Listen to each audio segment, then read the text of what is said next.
जम्मू केंद्र की आवाज से। आइए सुनते हैं कार्यक्रम हकीकत ये है।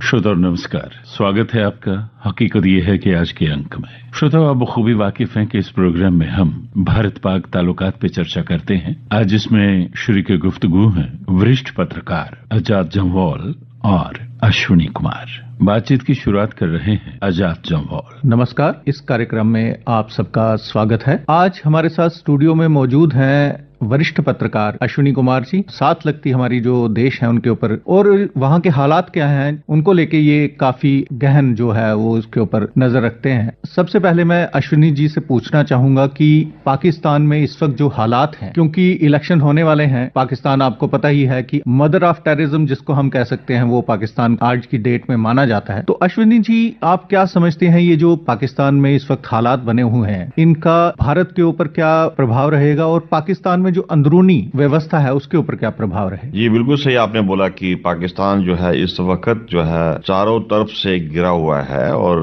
जो जिस तरह से पाकिस्तान की हालात बनी हुई है, चाहे आप उसकी आंतरिक समस्या देख लीजिए, उसका इकोनॉमिक कंडीशन देख लीजिए, उसका राजनीतिक जो इस वक्त चल रहा है इलेक्शन के ऊपर है, साथ साथ जो टेररिज्म जो है वो काफी बड़ा है वहां पर और चारों तरफ से पाकिस्तान घिरा हुआ है और साथ ही साथ उसने पाकिस्तान ने जो सबसे बड़ी और गलती कर ली है। भारत के साथ तो बिल्कुल पहले भी रिलेशन ठीक नहीं थे, अफगानिस्तान के साथ भी रिलेशन खराब हो गए हैं। जिस पाकिस्तान ने अफगानिस्तान में टेररिज्म बढ़ाया था, वहां पर मिलिटेंट भेजे थे, वही मिलिटेंट अब वापस आके पाकिस्तान की आर्मी कैंप्स पर अटैक कर रहे हैं और पाकिस्तान की आर्मी ने माना है। और अब कंडीशन ये देखिए कि जो पाकिस्तान ईरान का दोस्त था उसने भी पाकिस्तान के ऊपर अटैक कर दिया और जो कि खाता पीता पाकिस्तान ईरान से था और उसकी मदद काफी लेता था, फ्रेंडली कंट्री थे। ईरान ने भी एलिगेशन लगाया है कि जो यहाँ पर टेररिज्म यहाँ पर बढ़ा रहा है वो पाकिस्तान की धरती से सारा टेररिस्ट जो है ईरान में डिस्टर्ब करना चाहते हैं, इसलिए उन्होंने उस पर मिसाइल दाग दिए। जाहिर है पाकिस्तान को उन्होंने बता दिया ईरान ने कि हमारे पास भी मिसाइल्स हैं और वो पाकिस्तान को बताना चाहते हैं कि अगर आपने अपने आप को सुधारा नहीं तो दोबारा आपके ऊपर इस तरह के अटैक किए जाएंगे। और उसके बाद पाकिस्तान ने भी ईरान के ऊपर अटैक किया है।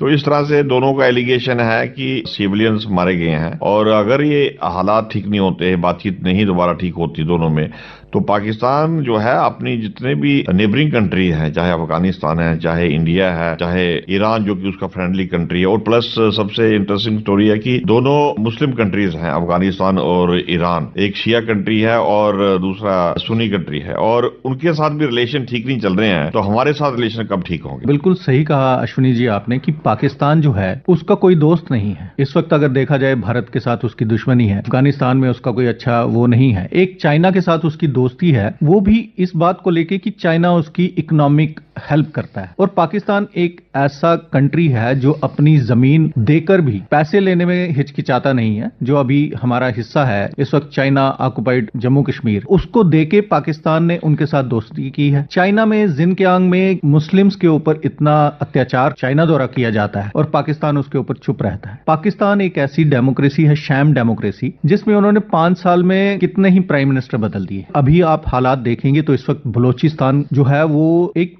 दहाने पे है। बलोचिस्तान की एक लगातार प्रोटेस्ट चल रही है और उनके जो प्राइम मिनिस्टर हैं, ये बहुत एक दुखद बात है, जो पाकिस्तान के प्राइम मिनिस्टर हैं जो खुद पश्तून हैं, अनवारुल हक कक्कर, वो कहते हैं कि ये जो लोग फोर्स्ड डिसअपीयरेंस के खिलाफ जो प्रोटेस्ट कर रहे हैं, जो बलोचिस्तान के हुकूक को लेके प्रोटेस्ट कर रहे हैं कि हमारे जो रिसोर्सेज हैं वो हमें उनका कुछ बेनिफिट मिलना चाहिए, तो वो आतंकवादियों का साथ दे रहे हैं। और अगर आप देखें तो बलोच की डिमांड क्या है? बलोच कहते हैं कि जो आपने हमारे बच्चों को, भाइयों को डिसअपीयर कर दिया है, आप सिर्फ ये बता दीजिए कि आपने उनको मार दिया तो कोई बात नहीं, अब ये बता दीजिए कि उनको कहां दबाया गया है ताकि हम उनको खिराज अकीदत जो उनकी एक मोर्निंग करनी है वो प्रॉपर तरीके से कर सकें। तो आप समझते हैं कि ये जो बलोच प्रोटेस्ट चल रही है ये पाकिस्तान को कहीं एक और हिस्सा उसका टूट ना जाए? जी बिल्कुल सही बोला आपने। जिस तरह से बलूचिस्तान में इस वक्त प्रोटेस्ट चल रहा है और डेली वहां पर फायरिंग हो रही है, अभी पाकिस्तान आर्मी एक्शन भी काफी वहां पर किया है जिससे और लोग मारे गए हैं, और बलूचिस्तान की या गिलगित वालों की सेम डिमांड है कि हमें जो है आजाद किया जाए। और यहाँ पर जो जिस तरह से पाकिस्तान की आर्मी जो है वहां पर जितने डिसअपेयरेंस केसेस हुए हैं और उसके ऊपर पाकिस्तान जो है वो चुप्पी साधे हुए हैं। एक दिन ये जो वहां पर ये प्रोटेस्ट सामने आएंगे। बलूचिस्तान को अभी इस तरह से खबर भी चल रही थी कि बलूचिस्तान आर्मी में जो कि बलोच रेजिमेंट है वो भी शायद रिवोल्ट कर जाएगी अगर वहां पर मारकाट ज्यादा शुरू होगी, क्योंकि जो फाइटर्स हैं बलोच आर्मी में वो बलूचिस्तान के फौज के पश्तून जो है वो काफी एक्टिव हैं और अच्छे फाइटर हैं। पाकिस्तान अभी डर रहा है कि अगर उनको बॉर्डर पर कहीं तैनात किया जाता है कहीं रिवोल्ट करके और कोई एक्शन न कर दें, तो अभी उनको उस पर भी नजर रखे हुए हैं। तो आप देखिए पाकिस्तान एक पिछले 4-5 डिकेड से कभी वो अफगानिस्तान और रशिया की जब लड़ाई चल रही है उसमें घुस रहा है, उसके बाद रशिया बाहर निकला तो पाकिस्तान जो है अफगानिस्तान में यूएस का इंटरवेंशन आया तो वहां पर घुस गया, और लास्ट में अमेरिका इतना अब अंदर चला गया है कि उसने अंदर जाकर इनके मिलिटेंट को मारने शुरू कर दिया। और जबकि पाकिस्तान आर्मी ने मिसलीड किया गवर्नमेंट को और पब्लिक को किया मिसलीड की, हमें इसके बारे में कोई नॉलेज नहीं है अमेरिका किस तरह से ये ऑपरेशन कर रहा है। तो ये पिछले 4-5 डिकेड से जब से ये पाकिस्तान बना है और ये एक सारा वो है फर्जीवाड़ा शुरू किया है, और आर्मी क्या इस तरह को हैंडल कर पाएगी कि नहीं कर पाएगी। अभी पाकिस्तान में चुनाव होने जा रहे हैं और फॉर्मर प्राइम मिनिस्टर जो कि पॉपुलर प्राइम मिनिस्टर जो लोग कहते हैं वहां के कि बड़ा पॉपुलर, अभी भी बड़ा पॉपुलर है, उसको पिछले इतने महीनों से जेल के अंदर बैठा हुआ है। एक दूसरा prime minister former prime minister Nawaz Sharif घर से बाहर निकाला हुआ था, उसकी घर वापसी अभी आई है 4-5 साल के बाद। क्या होगा पाकिस्तान की पॉलिटिक्स में, क्या होगा वो देखना बड़ा मुश्किल है कि पाकिस्तान में चुनाव किस तरह हो पाएंगे, कितना वायलेंस होगा। लोगों को वहां की जो आर्मी के ऊपर और बाकी सरकार के ऊपर कोई विश्वास नहीं है। अगर आप देखिए कि पाकिस्तान की सोशल मीडिया आप देखिएगा तो वो हमारे जो प्रोग्राम देखते हैं, हमारी जो डेवलपमेंट देखते हैं, उसके ऊपर वो पाकिस्तानी आर्मी को और पाकिस्तान की सरकार को कि उन्होंने पिछले इतने सालों से कुछ नहीं किया। अश्विनी जी, आपने कहा कि इमरान खान जो है वो पॉपुलर लीडर हैं पाकिस्तान में, पिछले कई महीनों से वो जेल में है। अभी फरवरी के महीने में पाकिस्तान में इलेक्शन जो हो रही है उसमें एक पॉपुलर लीडर को वो जेल में डाल के, क्या वाकई वहां पे एक ट्रांसपेरेंट, एक निष्पक्ष वहां पे इलेक्शन होगी, या आपको लगता है कि ये इलेक्शन भी जो है ये आर्मी मैनेज करके अपने एक और पपेट को वहां पे लाई? जी, पाकिस्तान के पॉलिटिशियन भी समझ चुके हैं कि उनको 100% डेमोक्रेसी मिलने वाली नहीं है, तो वो 50-50 पर उन्होंने एक एडजस्टमेंट कर ली है कि 50% जो है आर्मी के साथ चलो, 50% जो है पब्लिक के साथ चलो। इनफैक्ट जब प्रैक्टिकल काम होता है वो 90% पाकिस्तान की आर्मी के ऊपर डायरेक्शन पर काम होता है। अब देखिए इमरान खान एक क्रिकेटर था और उसको किसने बनाया, ISI ने और आर्मी ने बना के नवाज शरीफ को अंदर कर दिया और उसको सामने लाया, उसको पॉपुलर लीडर बनाया, उसको सपोर्ट किया। जब इमरान खान ने पाकिस्तानी आर्मी का किया, उन्होंने प्रपोजल रिजेक्ट करने कर दिया, तो इन्होंने क्या किया, उसके ऊपर केस लगा के अभी इस तरह सा केस लगाया हुआ है कि शायद मुझे लगता है कि वो सीक्रेसी एक्ट के तहत वो बाहर भी निकल पाएगा कि नहीं है। उसमें या तो फांसी है तो या तो फिर लाइफ लॉन्ग इम्प्रिजनमेंट है। अभी सारा कुछ, अभी जो नया जुडिशियल सिस्टम थोड़ा सा बना है तो थोड़ा सा लोगों को वहां पर विश्वास हुआ है, बट मुझे लगता नहीं ऐसा कर पाएगा क्योंकि आर्मी की इंटरफेरेंस हर जगह है। और अभी जो नए जो है प्राइम मिनिस्टर जिसके ऊपर सबकी नजर है कि नवाज शरीफ प्राइम मिनिस्टर वहां का बनाया जा रहा है, जो कि सपोर्टेड बाय पाकिस्तानी आर्मी है, तो जाहिर है कि इस तरह की जब आपको एक इंडिकेशन आने शुरू होते हैं जो है नवाज शरीफ की जो है जो उसको आगे लिया जा रहा है। जी, वहां पे जो भी इलेक्शंस होते हैं उसमें आर्मी का बहुत दखल रहता है। अभी आज की अगर आपने खबर देखी होगी पाकिस्तान की, तो वहां पे जितनी भी आर्मी यूनिवर्सिटीज हैं जिनको क्लोज कर दिया गया है और कहा है सरकार ने कि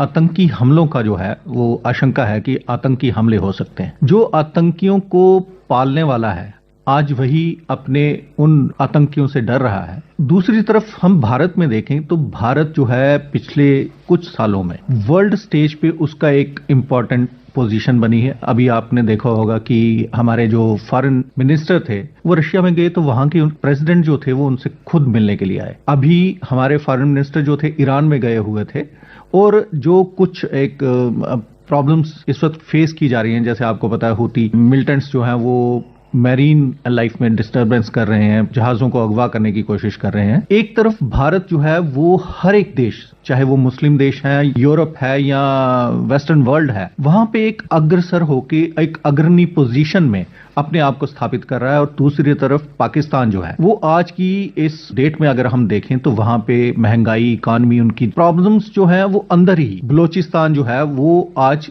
टूटने के कगार पे है। तो आपको लगता है कि आने वाले दिनों में अगर हालात ऐसे ही रहे तो पाकिस्तान में एक और टुकड़ा जो है वो बढ़ जाएगा? जी बिल्कुल दुरुस्त बोला आपने कि पाकिस्तान जो आतंकवाद का जो प्रोडक्शन सेंटर पाकिस्तान है, टीटीपी किसने बनाई? तहरीके तालिबान ने पाकिस्तान, वो किसने बनाई? पाकिस्तान की आईएसआई ने बना के उनको करीबन 40,000 लोगों को ट्रेन करके पाकिस्तान में रखा हुआ है। अभी वो 40,000 जो है तालिबान के लोग जो हैं वो फ्री हो चुके हैं। अब पाकिस्तान आर्मी के पास दो प्रपोजल है, या तो 40,000 लोगों को मार दिया जाए या 40,000 लोगों को रिहेबिलिटेट किया जाए। अब जिस टेररिस्ट ने शुरू से गन पकड़ी है तो वो रिहेबिलिटेशन कहाँ मानेगा? पाकिस्तानी आर्मी ये भी नहीं चाहती है कि उनको फौज में भर्ती करके उनको जो है वहां पर उनको काम लिया जाए, क्योंकि वो फौज में भी रिवोल्ट कर सकते हैं। अभी पाकिस्तान की जो वो टीटीपी है, 40,000 लोगों का मसला बना हुआ है। इसीलिए पाकिस्तान आर्मी और पाकिस्तान में अलर्ट जारी कर दिया गया है कि टीटीपी आने वाले दिनों में आर्मी कैंप्स या एजुकेशन इंस्टीट्यूशन, जिस तरह से कुछ साल पहले पेशावर में स्कूल पे बच्चों के ऊपर अटैक हुआ था, इस तरह की इंसिडेंट अगर करती है तो पाकिस्तान का जो आर्मी जो है वो इलेक्शन जो है स्टॉल करा सकती है। उसमें पाकिस्तान की आर्मी या पाकिस्तान की गवर्नमेंट, जो कि इस वक्त केयर टेकर गवर्नमेंट है, या पाकिस्तान का जुडिशियल सिस्टम, वो भी उस वक्त कहेगा कि जब पहले लॉ एंड ऑर्डर को कंट्रोल करो और उस जो है सिस्टम को ठीक करो।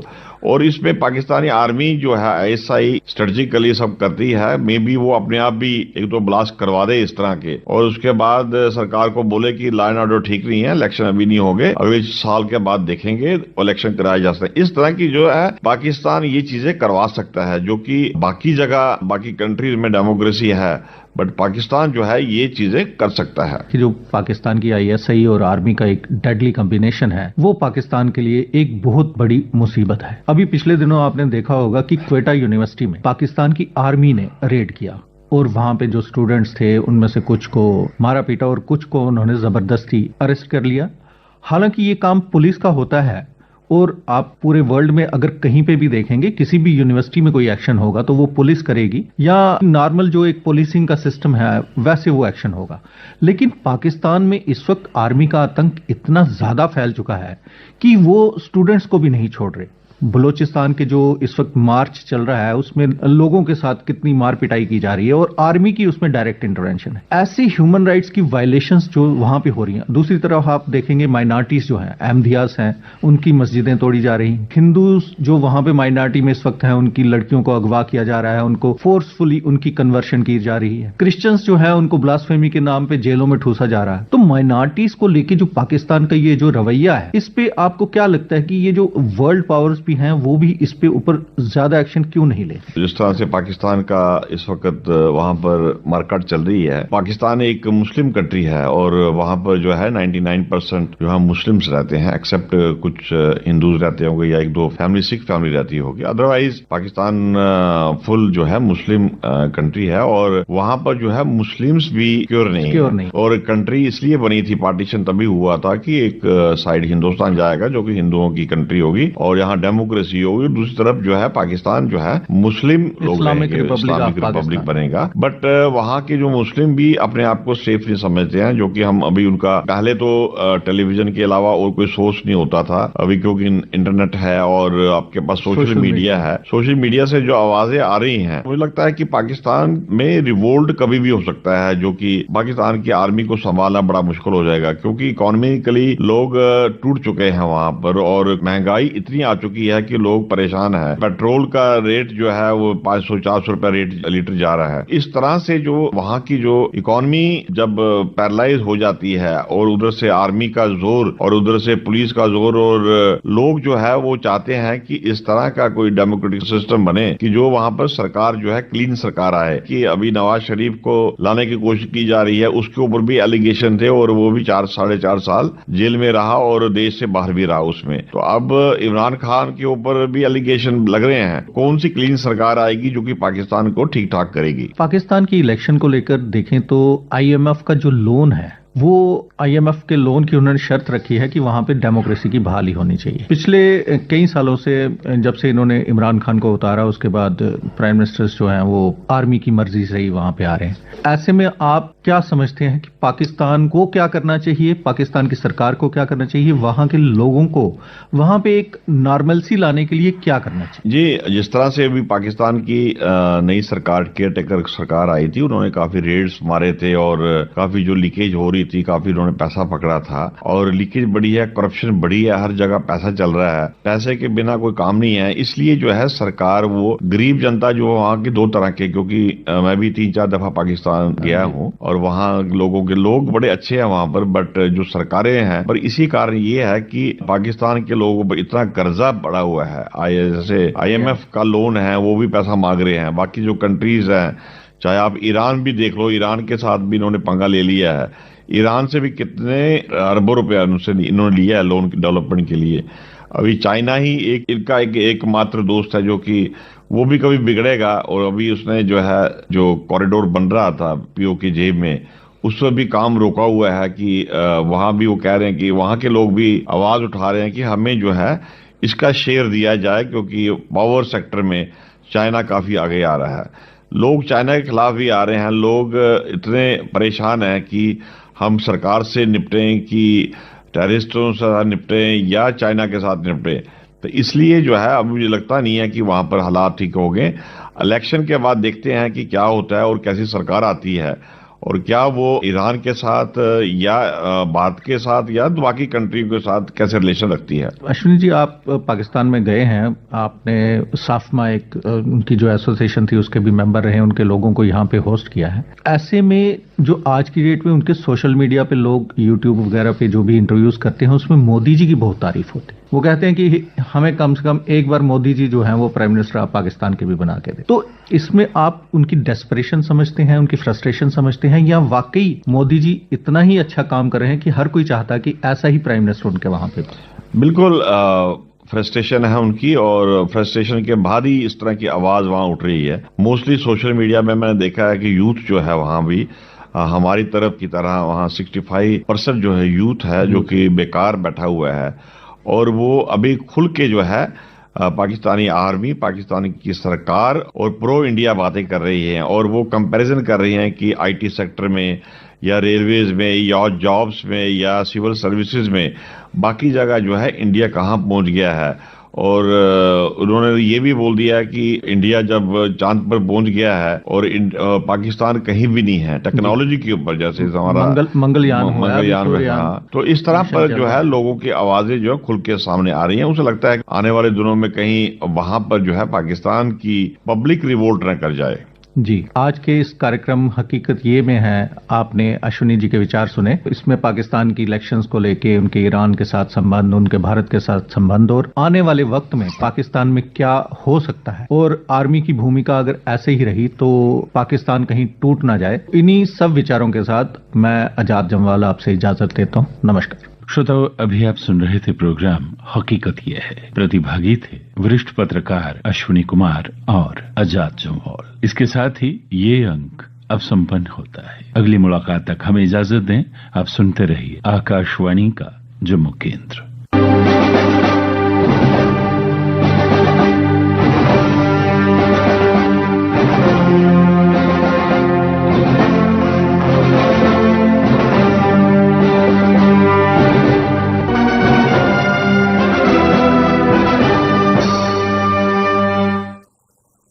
श्रोता, आप सुन रहे थे कार्यक्रम हकीकत ये है।